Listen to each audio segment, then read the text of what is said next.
ഗാന്ധിജി രാഷ്ട്രപിതാവെങ്കിൽ ടാഗോറും ഗാന്ധിജിയും രാഷ്ട്രനായകൻ എന്ന പേര് മുദ്രകുത്തിക്കൊടുത്ത നേതാജി സുഭാഷ് ചന്ദ്രബോസ് അദ്ദേഹത്തിൻ്റെ 127ാം ജന്മദിനം 1897 ജനുവരി 23-നാണ് അദ്ദേഹത്തിൻ്റെ ജന്മദിനം.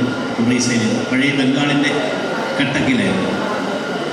അദ്ദേഹം ഗാന്ധിജിയുടെ മൃദുലമായ സമീപനം ബ്രിട്ടീഷുകാരനെ ഇവിടെ നിന്ന് ഓടിക്കണം എന്നുള്ള അദ്ദേഹത്തിൻ്റെ നിസ്സഹകരണ പ്രസ്ഥാനവും അല്ലെങ്കിൽ ലളിതമായ രീതിയെ സമരമുറയേക്കാൾ നല്ലത് ശത്രുവിനെ ഊർജ്ജസ്വലമായി തന്നെ കീഴ്പ്പെടുന്ന വിചാരത്തോടെ ഇന്ത്യൻ ആർമിയും ഒക്കെ തുടങ്ങി അദ്ദേഹം പല രീതിയിൽ പ്രവർത്തിച്ച ആളാണ്.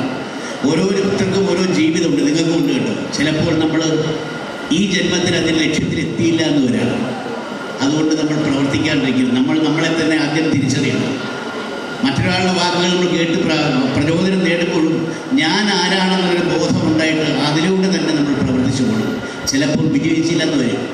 കഴിഞ്ഞ തലമുറ ചെയ്തതിൻ്റെ ബാക്കി ഈ തലമുറയിലൂടെ ചെയ്ത് അടുത്ത തലമുറയ്ക്കായിരിക്കും അതിൻ്റെ വിളവ് കൊയ്യാൻ അവസരം കിട്ടുക. അപ്പോൾ നമ്മളൊന്നും ചെയ്തില്ല എന്നോർത്ത് എനിക്ക് ചെയ്യാൻ കഴിഞ്ഞില്ല എന്നോർത്ത് ദുഃഖിച്ചിരിക്കുകയല്ല വേണ്ടത്. നമ്മളുടെ കയ്യിലേക്ക് വരുന്ന കടമകളും അവസരങ്ങളും നമ്മൾ കൃത്യമായി വിനിയോഗിക്കുക തന്നെ വേണം. അതിനാദ്യം നമ്മൾ അറിയേണ്ടത് നമ്മളെ തന്നെ തിരിച്ചറിയാം. ഓരോരുത്തർക്കും ഓരോ വേഷം ചേരും, ഓരോന്ന് ചേരും. എനിക്ക് കണക്ക് പറ്റില്ല. ഞാൻ കണക്ക് പഠിച്ചു കഴിഞ്ഞാൽ ഞാൻ തോറ്റു. ഹിന്ദി എനിക്കറിയില്ല. പക്ഷേ എനിക്കറിയാവുന്ന മേഖല എന്താണെന്ന് എൻ്റെ അധ്യാപകരും എൻ്റെ മാതാപിതാക്കളും പറഞ്ഞു തന്നു. നീ ഈ വഴിക്ക് പോയാൽ നന്നായിരിക്കും. അത് ശരിയാണെന്ന് ഞാൻ അന്വേഷിച്ച് അത് ശരിയാണെന്ന് ബോധ്യപ്പെടുകയും സന്തോഷത്തോടെ എനിക്കെൻ്റെ ജോലികൾ ചെയ്തു തീർക്കാൻ കഴിയുന്ന ഏറ്റവും വലിയ കാര്യം. ഒരു ബാധ്യത പോലെ നമ്മൾ ഒന്നും ചെയ്യരുത്. അപ്പോൾ എങ്ങനെയെങ്കിലും ഒന്ന് പഠിച്ച് മാർക്ക് കിട്ടിയാൽ മതി എന്നുള്ള സങ്കടപ്പെട്ട് ഭാരം പോലെ പഠിക്കരുത്. ഇഷ്ടമില്ലാത്ത ജോലി ചെയ്യണ്ട.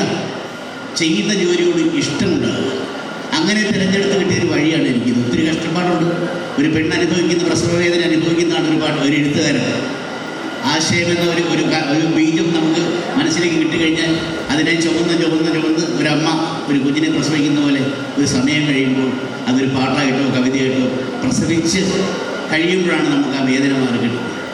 അതൊരു കഷ്ടപ്പാടാണെങ്കിലും പക്ഷേ അത് സുഖമുള്ള വേദനയാണ്. 10 പേര് പാട്ട് കേട്ട പോലെ നല്ലത് എന്ന് പറയുമ്പോൾ കിട്ടുന്നൊരു വളരെ മനോഹരമായൊരു ചാരിതാർത്ഥ്യം സുഖമുണ്ട്. അപ്പോൾ നമ്മൾ ആദ്യം നമ്മളെ തിരിച്ചറിയുന്നുള്ളൂ. അല്ലാണ്ട് ആരെങ്കിലും ചെയ്തു അതുകൊണ്ട് എനിക്കും ഇത് ചെയ്യണം എന്ന് പറഞ്ഞ് നമ്മൾ പോകണ്ട. നമ്മുടെ ജോലി എന്താണ് നമ്മൾ തിരിച്ചറിഞ്ഞ് പോകുന്നത് എപ്പോഴും നല്ലത്. പണ്ടൊരു മന്ത്രി വേട്ടയ്ക്ക് പോയി. മന്ത്രിയുടെ ശിഷ്യനായ ആളുടെ കൂടെ തിരിച്ചു വീട്ടിൽ വന്നപ്പം ഭാര്യ ചോദിച്ചു, കൂടെ പോയാളുടെ ഭാര്യ ചോദിച്ചു, മന്ത്രിയുടെ വേട്ട എങ്ങനെയാണ്? അസൽ വേട്ടക്കാരനാണ്. പക്ഷേ എനിക്ക് മന്ത്രിയേക്കാൾ ഇഷ്ടപ്പെട്ടത് മന്ത്രി എയ്യുന്ന ഓരോ അമ്പിൽ നിന്നും പക്ഷികളെ രക്ഷിക്കുന്ന ദൈവത്തിനെയാണ്. മന്ത്രിയുടെ വേട്ട നല്ല അതേ എയ്യുന്നുള്ളൂ, പക്ഷെ ഒരെണ്ണം പോലും പക്ഷിക്ക് കൊള്ളുന്നില്ല. അപ്പോൾ പക്ഷിയെ രക്ഷിച്ച ദൈവമാണ് എനിക്ക് ഏറെ പ്രിയപ്പെട്ടത്. പക്ഷേ ആ പക്ഷിയെ രക്ഷിച്ച ദൈവം എന്ന് പറയുന്നത് ആ പക്ഷി അടങ്ങിയിരുന്നാൽ ആ ദൈവം രക്ഷിക്കില്ല. പറന്നു പോകണം. തനിക്ക് നേരെ വരുന്ന അമ്പ് അല്ലെങ്കിൽ ആയുധമോ കൊള്ളാണ്ട് തൻ്റെ ജീവിത വഴിയിലൂടെ എല്ലാം കൊണ്ടും കല്ലും ചവിട്ടിയിട്ട് ലക്ഷ്യത്തിലെത്താൻ പറക്കുക. കാര്യം എപ്പോഴും നമ്മൾ അറിയാം, നമ്മൾ തീരെ ആരും നമ്മളെ നോക്കാനില്ല എന്ന് പറയുമ്പോൾ ചിലർ അന്ന് അടിഞ്ഞ് വീട് ചത്തു.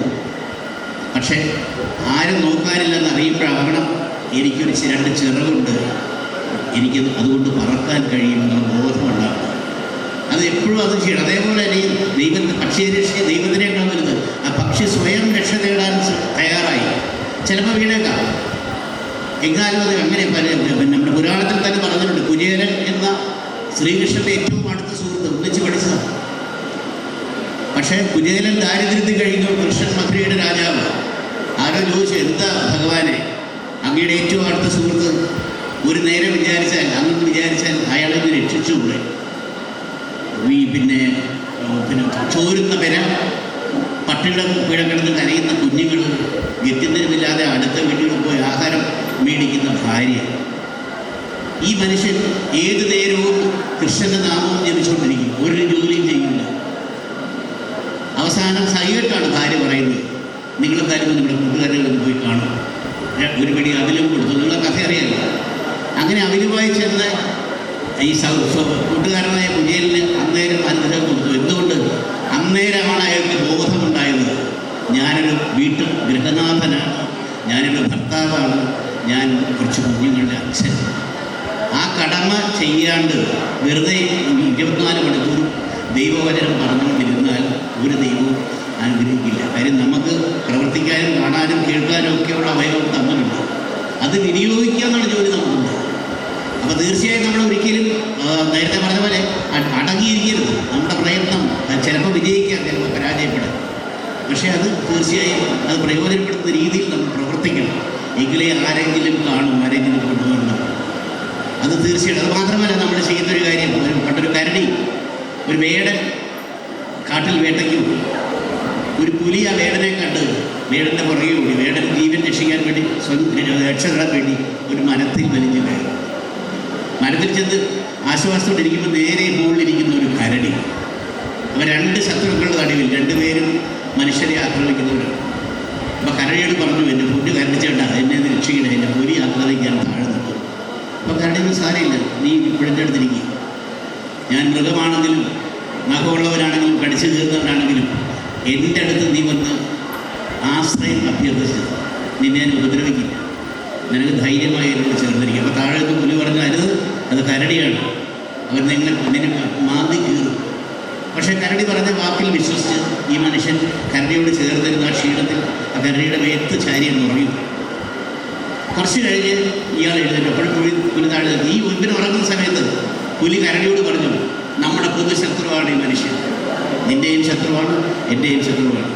ഇവരെ വിശ്വസിക്കാൻ കൊള്ളില്ല. ഇവരെപ്പോൾ വേണമെങ്കിലും നിന്നെയും ചതിക്കും, എൻ്റെയും ചതിക്കും. അതുകൊണ്ട് നീ അവൻ ഉറങ്ങുന്നവനെ തള്ളി താഴെ. എനിക്ക് വിശക്കുന്നു, ഞാൻ ഇവരെ കഴിച്ചോളാം, നിനക്ക് രക്ഷപ്പെടുകയും ചെയ്യാം എന്ന് കരടിയോട് പറഞ്ഞു. കരടി പറഞ്ഞില്ല, ഞാൻ കൊടുത്ത വാക്ക് ഞാൻ മാറി.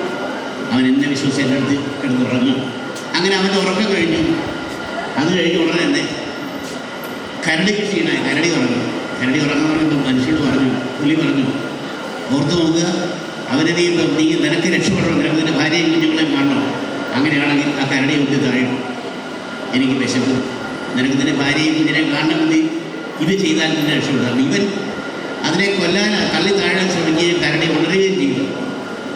കരടി ഉണരുകയും ചെയ്തപ്പോഴത്തേക്ക് മനുഷ്യൻ്റെ ശ്രമമാണ്. അവനവൻ്റെ കാര്യം സാധിക്കാനായിട്ട് മറ്റുള്ള നമ്മൾ ചീത്ത ജന്തുക്കൾ അല്ലെങ്കിൽ ഹിംസ ജന്തുക്കൾ എന്ന് പറയുന്ന പുലിയും കരടിയും അല്പം ദയ കാണിച്ചപ്പോൾ തൻ്റെ സ്വന്തം കാര്യത്തിന് വേണ്ടി മനുഷ്യൻ അതിനെ ചതിക്കാൻ തയ്യാറായി എന്നുള്ളതാണ് നമ്മളൊരു അങ്ങനത്തെ പിന്നെ ഇടാകൂടം നമുക്ക് മനുഷ്യർക്കുണ്ട്. എപ്പോഴെങ്കിലും നമ്മൾ സ്വയം രക്ഷപ്പെടാൻ ശ്രമിക്കും. മറ്റുള്ള ഒരാളെ വഞ്ചിച്ചാൽ അങ്ങനെയുള്ള ദൈവങ്ങൾ അവർ നമുക്കുണ്ടല്ലോ ധാരാളം. വഞ്ചിക്കപ്പെട്ട അല്ലേ, നമുക്ക് അറിയാവുന്നതാണ്. അച്ഛനൊക്കെ അറിയാം.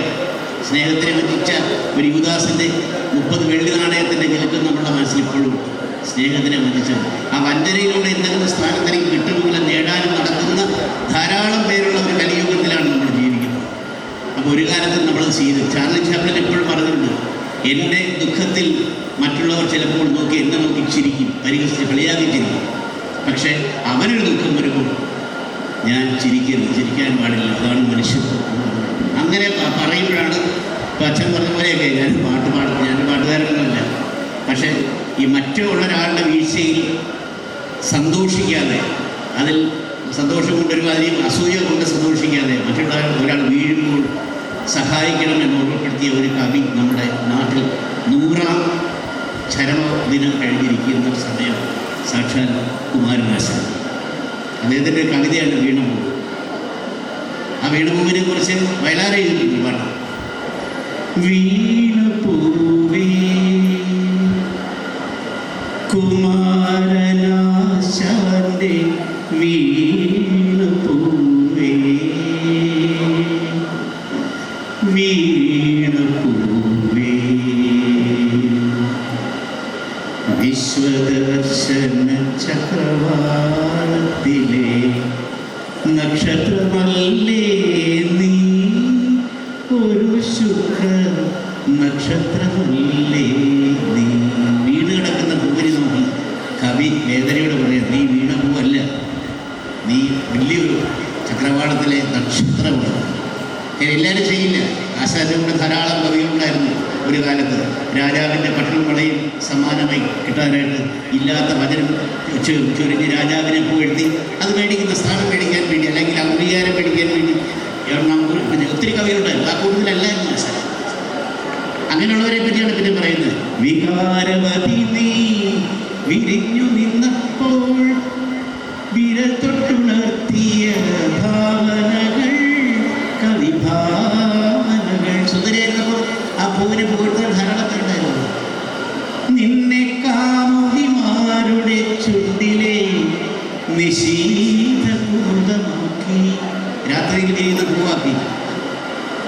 കവികൾ.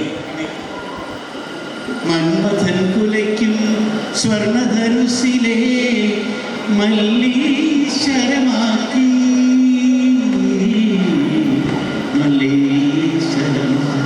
ഏറ്റവും വലിയ കാമദേവന്റെ അമ്പിലെ ആരെയും വശീകരിക്കാൻ കഴിയുന്ന ഒരു പൂവാണ് നീ എന്ന് വരെ കവികൾ പുകഴ്ത്തി.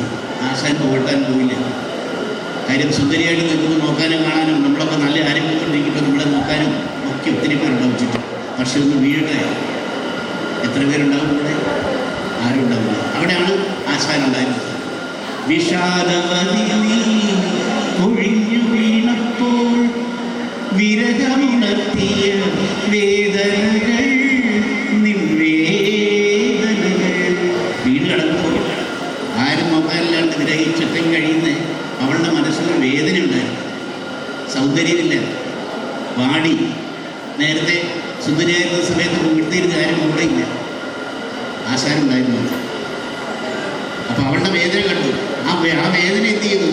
വർണ്ണപ്പീലി തൂലിക കൊണ്ടൊരു വസന്തത്തിലകമാക്കി ആശാൻ വീട്ടിലെ കൽപ്പദ്രുമത്തിൻ്റെ കൊമ്പിലെ വാടാമലരാക്കി.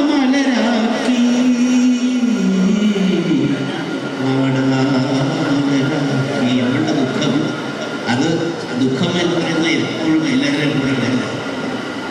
സുഖം ഒരു നാൾ വരുമ്പോൾ വിരുന്നുകാരാണ്, ദുഃഖമോ പിരിയാത്ത സ്വന്തം പേർ. ദുഃഖമില്ലാത്ത ആരുമില്ല, എല്ലാവരിലും ഉണ്ട്.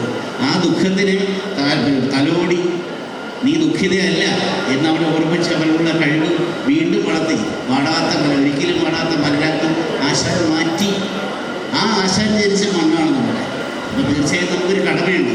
നമ്മളുടെ മാത്രം നമ്മൾ ഉയരണം, ഉയർച്ചയിലേക്ക് പോകണം തീർച്ചയായിട്ടും. പക്ഷേ മറ്റൊരാൾ വേദനിക്കുമ്പോൾ അവരെയും കൂടെ കൊണ്ടുപോകാൻ പറ്റുമെങ്കിൽ, സഹായിക്കാൻ പറ്റുമെങ്കിൽ അതൊരു വലിയ കാര്യമാണ്. നേതാജി പറഞ്ഞതുപോലെ നിങ്ങളുടെ രക്തം എനിക്ക് തരൂ, ഞാൻ നിങ്ങൾക്ക് സ്വാതന്ത്ര്യം തരാം എന്ന് പറഞ്ഞൊരു കാലഘട്ടത്തിലായിരുന്നു അദ്ദേഹം ജനിച്ചത്. ഇന്ന് നമ്മൾ പല കാര്യത്തിലും നമ്മൾ സ്വതന്ത്രരാണ്, നമുക്ക് വരുന്നവരും ഒരു കുറവുമില്ല, എല്ലാത്തിനും. പക്ഷെ അന്ന് ഒരു സമൂഹം ഇവിടെ ഒന്നുമില്ലായിരുന്നു. അവർക്ക് വേണ്ടി സ്വന്തം ജീവിതം ഭൂമിച്ച് യുദ്ധക്കളത്തിലിറങ്ങി അവസാനം കൊല്ലപ്പെടുകയോ അതോ മരിച്ചു പോവുകയോ ചെയ്തു. അതിപ്പോഴും സംശയത്തിൽ കിടക്കുകയാണ്. നേതാജി ഒരു വിമാനാപകടത്തിലാണ് മരിച്ചതെന്ന്. അങ്ങനെയല്ല, റഷ്യൻ ചക്രവർത്തിയായിരുന്ന അല്ലെങ്കിൽ നേതാവായിരുന്ന ജോസഫ് സ്റ്റാലിൻ്റെ പീഡനത്തിൽ മരണപ്പെട്ടതെന്ന് പറയുന്നു. എന്താണെങ്കിലും തനിക്ക് വേണ്ടി മാത്രമല്ല അദ്ദേഹം ജീവിച്ചത്, ഒരു സമൂഹത്തിന് വേണ്ടിയാണ്. അദ്ദേഹം ഇല്ലാണ്ടായി. പക്ഷേ ഈ 127 ജന്മദിനം നമ്മൾ ഓർക്കുന്നു അദ്ദേഹത്തിൻ്റെ, എന്നുള്ള ഏറ്റവും വലിയ കാര്യം. അപ്പോൾ കാലം കഴിഞ്ഞ് നമ്മൾ ജീവിക്കണമെന്നുണ്ടെങ്കിൽ എന്തെങ്കിലും നമ്മുടെ സമൂഹത്തിന് വേണ്ടി ചെയ്യാൻ നമുക്ക് ബാധ്യതയുണ്ട്, കടമയുണ്ടെന്ന് ഓർമ്മപ്പെടുത്തൽ എപ്പോഴും വളരെ നല്ലത്. അത് നമ്മൾ അറിഞ്ഞിരിക്കുക തന്നെ വേണം. ഇപ്പോൾ നമ്മൾ സീതയെക്കുറിച്ച് കേട്ടിട്ടുണ്ട് രാമായണത്തിൽ. ഇപ്പം രാമൻ്റെ ക്ഷേത്രമൊക്കെ പഠിച്ചിരിക്കുന്ന സമയത്ത്. പക്ഷേ നമ്മളിത് ഇതുമായിട്ട് ബന്ധപ്പെട്ട് സീതയുടെ പേര് ആരും പറഞ്ഞു കേട്ടില്ല. ഒരു വില്ലാളി രാമനെ കിട്ടിയെന്ന് നമുക്ക് കാണുന്നുള്ളൂ. അമ്പും വില്ലും എടുത്തിട്ടുണ്ട്. അടുത്ത് നിൽക്കുന്നൊരു സീത ആരാണ്? ആ സീത ഇല്ലായിരുന്നെങ്കിൽ രാമൻ എവിടെ എത്തുമായിരുന്നു? ആ സീതയുടെ ക്ഷമയൊക്കെ തന്നെ ആയിരുന്നു ഒരു പക്ഷേ. എനിക്കൊക്കെ നന്നായി അറിയുള്ളൂ. എൻ്റെ ഭാര്യയുടെ ക്ഷമ തന്നെയാണ് എൻ്റെ ഉയർച്ചയുടെ ഏറ്റവും വലിയ കാര്യം എന്ന് വിചാരിക്കുന്നതാണ്. ഒരുപക്ഷെ അവൾ എതിർത്തിരുന്നെങ്കിൽ പലതും എനിക്ക് നഷ്ടപ്പെടുവാൻ കുറച്ച് സഹിക്കേണ്ടി വന്നു. അങ്ങനെ സഹിച്ചോളാം. പക്ഷേ ആ സീത വരെ നമ്മൾ കേട്ടിട്ട് ഒരിക്കലും ആരും കേൾക്കാത്ത കഥയാണ്. സീത വരെ ആയുധം എടുത്തിട്ടുണ്ട്. സമയത്തിന് ആവശ്യം വരികയാണെങ്കിൽ അത് എടുക്കുക തന്നെ വേണം, അല്ലാതെ ഭയപ്പെട്ടിരിക്കുകയല്ല വേണ്ടത്.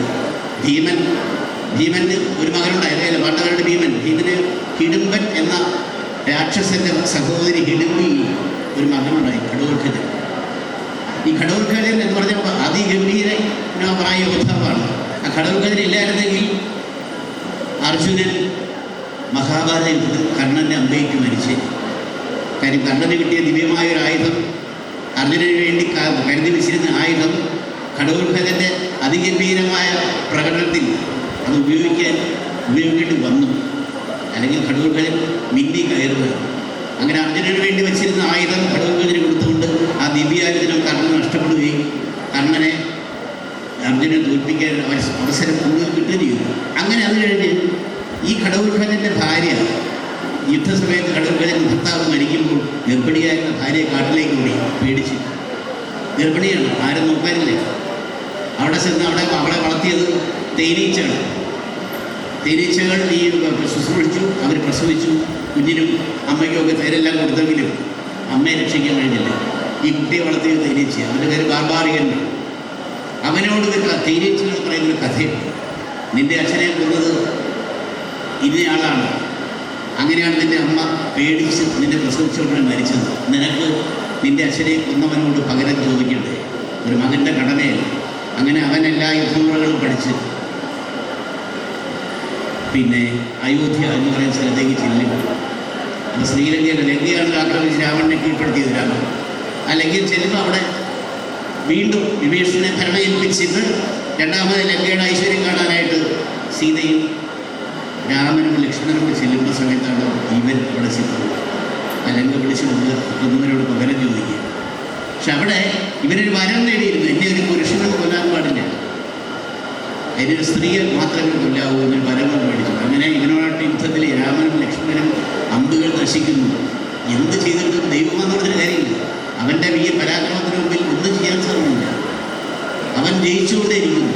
അപ്പോൾ സ്വാഭാവികമായിട്ട് ആലോചിച്ചിട്ട് അവിടെ ഇങ്ങനൊരു വരമുണ്ട്. ആ സമയത്താണ് ഏറ്റവും ക്ഷമാശീലയായ ഭൂമിയുടെ മകൾ എന്ന് പറയുന്ന സീത ആയിട്ടുണ്ട്. അപ്പം അവിടെ അതായത് ചില സമയത്ത് നമ്മൾ പഠിച്ച തത്വം ഇത് കാണാം. ചില സമയത്ത് ജീവൻ രക്ഷിക്കാൻ, ജീവിതം നിലനിർത്താൻ ചിലപ്പോൾ ആയുധം എടുക്കേണ്ടി വരും. അത് മറ്റൊരുത്തരെ ദ്രോഹിക്കാനോ കൊല്ലാനോ സ്വയരക്ഷയും നന്മയുടെയും സത്യത്തിൻ്റെയും ഒക്കെ നിലനിൽപ്പിനും വേണ്ടി ചിലപ്പോൾ ചെയ്യേണ്ടി വരും. അത് നമ്മൾ പഠിക്കണം. അതൊക്കെ ആയിരിക്കും നമ്മുടെ വിദ്യാഭ്യാസത്തിന് ഏറ്റവും മേന്മ. ഈ പഠിക്കുന്ന കാര്യങ്ങളൊന്നും ജീവിതത്തിൽ ചോദിക്കില്ല. ഒരു സമയത്തും അല്ല A+B whole square A² + B² ജീവിതത്തിൽ ആരും ചോദിക്കുന്നില്ല. ജീവിതം നേടണമെങ്കിൽ കടമേടിക്കണം, കഷ്ടപ്പെടണം. അവിടെയൊക്കെ ചോദ്യങ്ങൾ മുൻപേ പഠിക്കാത്ത പുസ്തകത്തിൽ നിന്ന് ചോദിക്കുന്ന പോലെ ചോദിക്കും. പോകുന്ന വഴിക്കായിരിക്കും പെട്ടെന്ന് എന്തെങ്കിലും സംഭവം എന്ത് പറയും, ഞാൻ പഠിച്ചൊന്നും എനിക്ക് ഓർമ്മ വരുന്നില്ല. പക്ഷേ അവിടെ നമ്മൾ അതിജീവിച്ച് പോകണം. ജീവിതം വേറൊരു പാഠശാലയാണ്. അത് പഠിക്കണമെന്നുണ്ടെങ്കിൽ ഇപ്പോഴേ നമ്മൾ തൻ്റെ ഇടം മനസ്സിലുണ്ടാകും, അറിവ് ഉണ്ടാകും.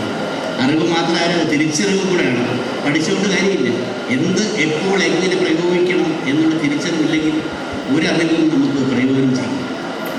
അത് വളരെ വലിയൊരു കാര്യം. അപ്പോൾ അതാണ് നമ്മൾ സമ്പാദിക്കേണ്ടത്. കുറേ പാഠപുസ്തകം പഠിച്ച്, കുറേ ഫോണും കമ്പ്യൂട്ടറും ഓൺ ചെയ്യാൻ പഠിച്ച് ഇതിൻ്റെ കറണ്ട് പോയി കഴിഞ്ഞാൽ ബാറ്ററി ചാർജ് കഴിഞ്ഞാൽ നമ്മുടെ ജീവിതത്തിൽ അങ്ങനെയല്ല. നമ്മൾ തന്നെ കരുത്തരാണ്. നമ്മൾ തന്നെ നമ്മുടെ കൈകൊണ്ടും നമ്മുടെ കാലുകൊണ്ടും കണ്ണുകൊണ്ടും ഒക്കെ നമുക്ക് കേട്ടറിയാനും കണ്ടറിയാനും ഒക്കെ നമ്മൾ പഠിക്കണം. ആ വിദ്യാഭ്യാസമാണ് ജീവിതത്തിൽ വേണ്ടത്. അല്ലെങ്കിൽ നമ്മൾ പലപ്പോഴും തോറ്റ് പിന്മാറി നിൽക്കേണ്ടി വരും. അതാവരുത്. നേതാജിയെക്കുറിച്ച് ഓർക്കുമ്പോൾ നേതാജിയുടെ 227ാം ജന്മദിനാഘോഷിക്കുമ്പോൾ അദ്ദേഹം ചെയ്ത അദ്ദേഹത്തിന് വേണ്ടി വെറുതെ ഇരിക്കരുത്. കാര്യം ICS എന്നുള്ള അന്നത്തെ എല്ലാവരും കൊതിക്കുന്ന ഒരു പരീക്ഷ പാസ്സായതാണ്. അദ്ദേഹത്തിന് ആ സമയത്ത് അദ്ദേഹത്തിന് ഏറ്റവും മുന്തിയ ജോലി കിട്ടുമായിരുന്നു. എനിക്ക് ആ ശമ്പളം മേടിച്ച് വെറുതെ ഇരുന്നാൽ പോരെ, എൻ്റെ വീട് കുടുംബം നോക്കി എനിക്ക് വീടും കാറും ഒക്കെ മേടിച്ച് വെച്ചാൽ ഇരുന്നാൽ മതിയല്ലോ. അങ്ങനെ വേണ്ടാന്ന് വെച്ചു. കാര്യം എനിക്ക് ചുറ്റും വേറെ കുറേ പേര് കരയുന്നു. ഇന്നും അത് ഉപേക്ഷിക്കാൻ നിസ്സാരം എല്ലാവരും പറ്റില്ല. കാര്യം നമ്മളെല്ലാം പിടിച്ച് മേടിക്കാൻ ശ്രമിക്കുന്നതല്ല. കാര്യം മറ്റുള്ളവരെയൊക്കെ അപ്പുറത്ത് നിൽക്കുന്നതിനേക്കാൾ വലുതാകണമെന്നുള്ള അസൂയ നിറഞ്ഞിട്ടുണ്ടെന്നൊക്കെ അതിനുവേണ്ടി എന്തും കാണിക്കും.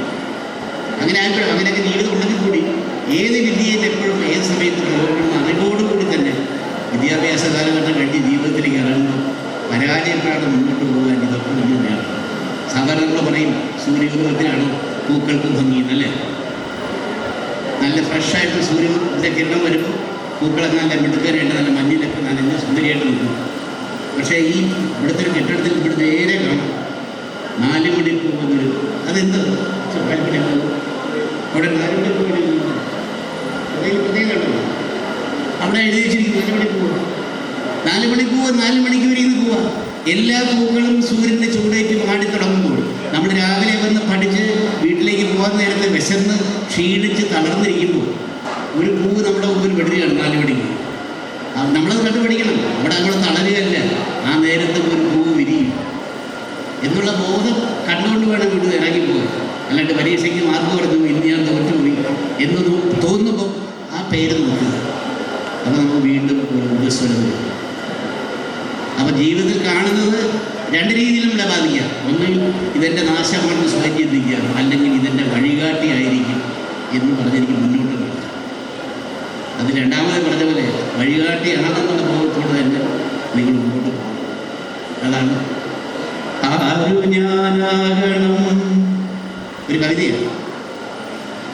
കുഞ്ഞ് അമ്മയോടോ അച്ഛനോട് ചോദിക്കുക, അല്ലെങ്കിൽ അധ്യാപകരോട് ചെയ്യും. അവനറിയില്ല ഞാൻ ആരാകുന്നു, അവർക്കേ അറിയുള്ളൂ ഇവൻ്റെ എന്താണ് ഇവൻ്റെ കാലിബർ, ഇവൻ്റെ കഴിവ് ഏത് മേഖലയിലാണ്.